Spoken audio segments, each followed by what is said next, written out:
Hello friends, आप लोग सब कैसे हो। मैं उम्मीद करती हूँ आप लोग सब अच्छे होंगे, खुश होंगे, खुशहाल भी होंगे। अब शाम के 4 बज चुका है। मैं बेड पर लेट रही थी, यानी बिस्तर पर लेट रही थी, तो मन में थोड़ी सी बुरी बुरी बात आ रही थी। मन बिल्कुल उदास उदास लग रहा था। इसी वजह से मैं उठ गई, अपने काम पर मन लगा ली। जब हमारी मन में कोई भी अनाप शनाप बातें आते हैं ना, उसी जगह को हम छोड़कर थोड़ी सी अपने काम पर लग जाना चाहिए। जैसे हम भी किसी वक्त ढेर सारे यानी घर के सारे मेम्बर के पास बैठते हैं, कोई ना कोई बात होती है। इसी बात पर घर में थोड़ी सी जब हमको पता चलता है इस बात बिगड़ने वाली है, तो ज़रूर आप लोग इसी टाइम से यहाँ पर उठ जाइए। इसी तरीके से आज मेरी मन में थोड़ी सी उदासी लग रहा था। इसी वजह से मैंने बिस्तर छोड़कर यहाँ पर आ गई हूँ अपने काम पर मन लगाने के लिए। क्योंकि जब अपने अपने काम पर मन लगा लेते हैं, तो वो जो अनाप शनाप बातें मन में आती है, तो वो थोड़ी सी दूर हो जाती है। क्योंकि हम जब काम करते हैं तो काम एक के बाद एक काम हमारी मन में आ जाती है। हम जब इसी बात को लेकर थोड़ी सी लेट रहेंगे, तो और एक के जगह 2-4 बात हमारी मन में आ जाती है। इसी वजह से ज़्यादा दुखी हो जाती है। दुखी होने से हमारी तबीयत भी बिगड़ जाती है, कुछ अच्छा नहीं लगता है। जब हमारी मन में कोई भी अनाप शनाप बातें आती है, तो आप लोग ज़रूर इसी रास्ते से उठकर दूसरी रास्ता पकड़ लीजिए, यानी वही बात उससे छोड़कर अगले बातें पर आ जाइए। तो आपको थोड़ी सी हल्का लगेगा। यानी टीवी भी देख सकते हो, मोबाइल भी देख सकते हो, नहीं तो थोड़ी सी अच्छी अच्छी गाना आपको जो इस तरह की पसंद है वो भी सुन सकते हो। हमेशा हमको सब कुछ नहीं मिलेगा। जब हम कुछ पा लेने से हम ज़्यादा खुशी हो जाते हैं, तो छोटी सी बात हम खोने से भी ज़्यादा दुखी हो जाती है। लेकिन खोने में दुख तो लगती है, फिर भी हम इसी बात को जब हम पकड़ कर बैठ जाएंगे, तो हमारी ज़िंदगी आगे कैसे चल पाएगा। इसी वजह से छोटी छोटी बात को लेकर हम दुखी नहीं होना चाहिए। क्योंकि इस बातों को धीरे धीरे हम भूल भी जाना चाहिए। लेकिन जो खुशी खुशी यानी छोटे छोटे मोमेंट होती है, हमको ज़िंदगी भर उसको याद रखना चाहिए। क्योंकि इसी मोमेंट को लेकर हम ढेर समय हम अपने को खुश भी रख सकते हैं। जैसे ऐसे कुछ ढेर सारे समय हम बिता चुके हैं जो हमारी जीवन में आया था, तो ज़्यादा खुशी लग रहा था उसी टाइम। अब इसी बात को कभी कभी बैठकर यानी सोकर भी आप याद कर सकते हैं। इसी बात को याद करने से हमारी मन में जो हलचल वाली बातें होती है वो गायब भी हो जाती है। जब हम दुखी हो जाते हैं, किसी की बात पर हमारे दिल पर लगाकर हम दुखी होते हैं, तो जिसी की वजह से हम दुखी हो रहे हैं, उनके साथ जो खुशी की मोमेंट हम बिताए, उसी को ज़रूर याद कर लीजिए और भी मन बिल्कुल हल्का हो जाएगा। हेलो फ्रेंड्स, आप लोग सब कैसे हो। मैं उम्मीद करती हूँ आप लोग सब अच्छे होंगे, खुश होंगे, खुशहाल भी होंगे। तो कल शाम के बाद और वीडियो नहीं बनाई थी, थोड़ी थकावट जैसे महसूस हो रहा था। लेकिन वो सब गायब हो चुका है, क्योंकि घर में ढेर सारे काम होते हैं। तो हमारे लिए तबीयत की कोई मायने नहीं रखती है। तबीयत खराब हो या ठीक हो, हम तो काम करना पड़ेगा। तो अब मैं आपके साथ बातें कर रही हूँ। टाइम हो चुका है, 12 बज चुका है। तो मैं लंच बना चुकी हूँ। लंच में मैंने आज बनाई हूँ मछली की करी बनाई, दाल और दाल भी बनाई, आलू की चोखा बनाऊंगी। क्योंकि देवर नॉनवेज नहीं खाएंगे, तो इसी वजह से उनके लिए थोड़ी सी दाल में आलू डालकर बनाई हूँ। दाल आलू की चोखा बनाएंगे। तो अब मैं जा रही हूँ आपके साथ सुंदर सा रेसिपी शेयर करने के लिए, क्योंकि होली आ रही है। होली के लिए आप लोग ढेर सारे रेसिपी बना रहे होंगे। तो आज मैं आपके साथ एक स्वीट रेसिपी शेयर करूंगी। बिल्कुल इजी तरीके से आज हम बनाएं, घर की सामान से बनाएंगे। घर में हर वक्त मौजूद होती है इसी सामान, तो इसी से आज हम बनाएंगे। तो वीडियो को फुल वॉच कीजिए, जरूर पसंद आएगा। होली पर भी जरूर बनाइए। तो चलिए फटाफट रेसिपी स्टार्ट कर लेते हैं। तो अब यहाँ पर 1 मुट्ठी चावल हम लेंगे, यानी 3 चम्मच बराबर होगा 1 मुट्ठी चावल। यहाँ पर बासमती चावल भी आप लोग ले सकते हैं, और वह चावल घर में जो इडली डोसा के लिए बनाते उसको भी ले सकते हो। यहाँ पर नहीं तो मैंने जीरा राइस से बना रही हूँ, क्योंकि मेरे घर में हर दिन जीरा राइस ही बनती है। तो अब इस जीरा राइस को सिर्फ गीले कपड़े से पोंछ लीजिए। पोंछने के बाद अच्छी तरह जैसे सूजी दाना की तरफ हम उसको पीस कर ले आएंगे। बिल्कुल आसान रेसिपी, आप लोग एक बार घर में ज़रूर बनाइए, सबको पसंद आएगा। तो देखिए इसी तरीके की सूजी दाना जैसे आप लोग बना लीजिए। अब चलिए इसका एक डो बनाएंगे। मैं आपको पास से दिखा रही हूँ कितनी बारीक से मैंने पीस कर ले आई हूँ। अब यहाँ पर डाल देंगे 2 कप दूध, बिल्कुल मलाई मिलाकर मैं डाल रही हूँ।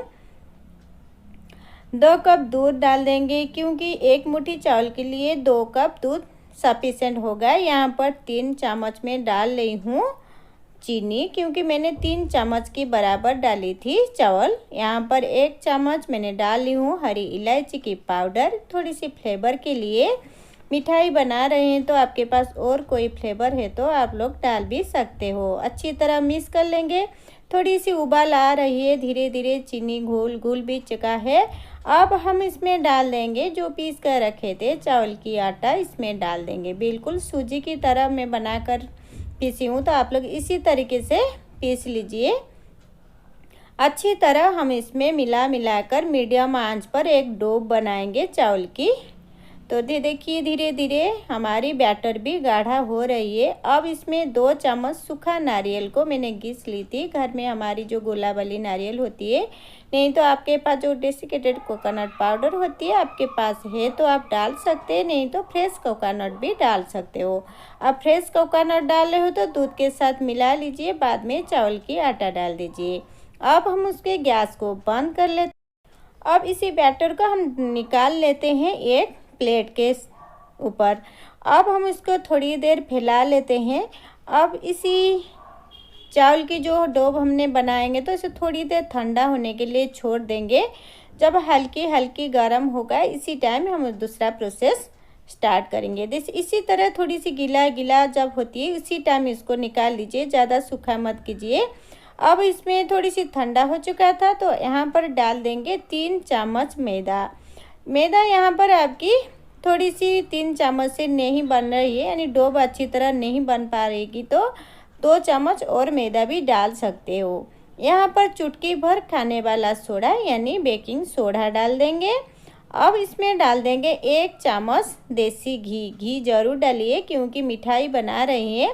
मिठाई बनाने के टाइम थोड़ी सी घी डालने से हमारी मिठाई अच्छी लगती है, क्योंकि मीठा ज़्यादातर घी में बनाया जाता है। तो यहाँ पर देखिए इसी तरह अच्छी तरह मिक्स कर लेंगे। मिक्स करने के बाद एक स्मूथ डो बनाएंगे। यहाँ पर आप चाहें तो 1-2 चम्मच मैदा मैंने डालकर इसको अच्छी तरह स्मूथ डो बना ली। अब हम चलिए इसके छोटे छोटे लोइयाँ निकाल लेते हैं। तो ऑयल थोड़ी सी हाथ में ग्रीस कर लीजिए। अब हम इसे 1 चम्मच से निकाल रही हूँ क्योंकि सारी मिठाई का साइज एक हो जाएगा। तो मेरे पास और कोई ऑप्शन नहीं था, इसी वजह से चम्मच से निकाल कर इसी तरीके की मैंने सारी मिठाई को बना ली थी। आप लोग भी इस तरीके की बनाइए, नहीं तो गोल आकार से बना लीजिए। आपको जिस से पसंद है उसी अनुसार आप लोग इसको बना लीजिए। तो चलिए इसी तरीके की सारी मिठाई हम बनाकर रेडी कर लेंगे। तो हमारी देखिए सारी मिठाई मैं बनाकर रेडी कर चुकी हूँ। अब यहाँ पर ऑयल भी गर्म हो रही है, यानी मैंने ऑयल को गर्म होने के लिए छोड़ दी थी। तो ऑयल पे हम डाल देंगे एक एक मिठाई। अब हम इसमें मीडियम आंच पर फ्राई करेंगे। ऑयल को अच्छी तरह गर्म कर लीजिए, बाद में गैस को मीडियम कर लीजिए। अब सारी मिठाई को इस तरीके के हम डाल देंगे आपकी कढ़ाई में। जितना मिठाई जा रही है इतना ही डालिए, ज़्यादा मत डालिए। ये बिल्कुल इतनी टेस्टी लग रहा था कि आप लोग जब बनाएंगे आपको पता चलेगा। आज की रेसिपी आप लोग होली किसी भी त्यौहार पर आप बना सकते हैं। ज़्यादा टेस्टी लग रहा था, घर के सामान से बनाए हैं तो ज़्यादा हेल्दी भी बना था। ये जो मिठाई थोड़ी देर के बाद देखिए इसी तरह एक फोक लेकर हम उसको पलट लेते हैं। मीडियम आंच पर आप बनाइए, हाई फ्लेम पर बिल्कुल मत बनाइए। जब हम हाई फ्लेम पर इसको बनाएंगे ना, फटाफट काला हो जाएगा और अंदर तक अच्छी तरह नहीं बॉयल हो पाएगा, यानी पक नहीं पाएगा, कच्चा कच्चा हो जाएगा तो अच्छी नहीं लगेगी। इसी वजह से मीडियम आंच पर हल्की हल्की इसको इसी तरीके के ऊपर नीचे करके हम अच्छी तरह उसको फ्राई करेंगे। तो देखिए मैंने फिर से एक बार उलट पालट कर रही हूँ, मैंने बिल्कुल स्किप नहीं कर रही हूँ, पर आपको स्टेप बाय स्टेप दिखा रही हूँ क्योंकि आप लोग भी घर में बना सकते हैं, मुझे पता है। आप लोग ये रेसिपी ज़रूर घर में ट्राई करेंगे और सबकी तारीफ़ भी सुनेंगे। तो हमारी मिठाई यहाँ पर अच्छी तरह फ्राई हो चुका है। अब मैं उसको निकाल कर एक प्लेट में रख लेती हूँ और जो दूसरा ब्याज भी मैंने इस तरह फ्राई करके उसको निकाल लूँगी।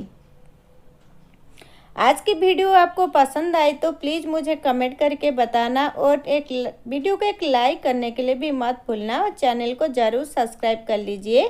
तो देखिए सारी मिठाई को मैं इसी तरीके के निकाल लेती हूँ।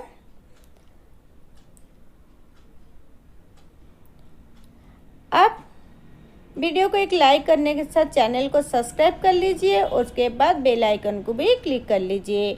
और इसी एक पैन में हम डाल देंगे 1 कप चीनी, क्योंकि हमारी 3 चम्मच यानी 1 मुट्ठी चावल के लिए 1 कप चीनी सफिशिएंट होगा। उसमें 1.5 कप मैंने डाली थी पानी।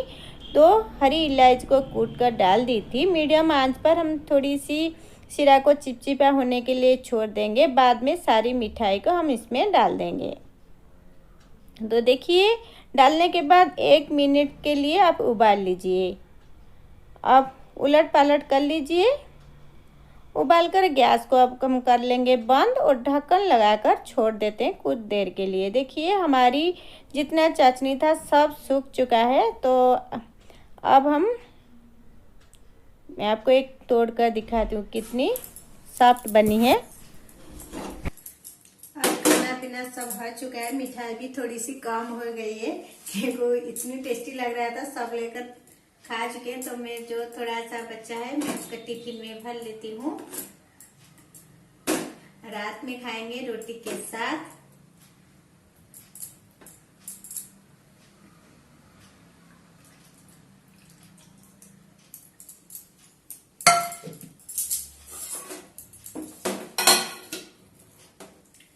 तो आज की छोटी सी वीडियो आपको पसंद आए तो प्लीज मुझे कमेंट करके बताना और चैनल को जरूर सब्सक्राइब कर लीजिए। वीडियो को एक लाइक जरूर कीजिए। तो वीडियो को एक लाइक और एक कमेंट की वजह से हम थोड़ी सी मोटिवेट होती है वीडियो बनाने के लिए। तो आपकी एक कमेंट और एक लाइक हमारे लिए ढेर सारी मायने रखती है। तो जाने से पहले वीडियो को एक लाइक जरूर कर दीजिए। तो वीडियो का आज मैं यहीं पर एंड करती हूँ। मिलती हूँ अगले एक वीडियो में।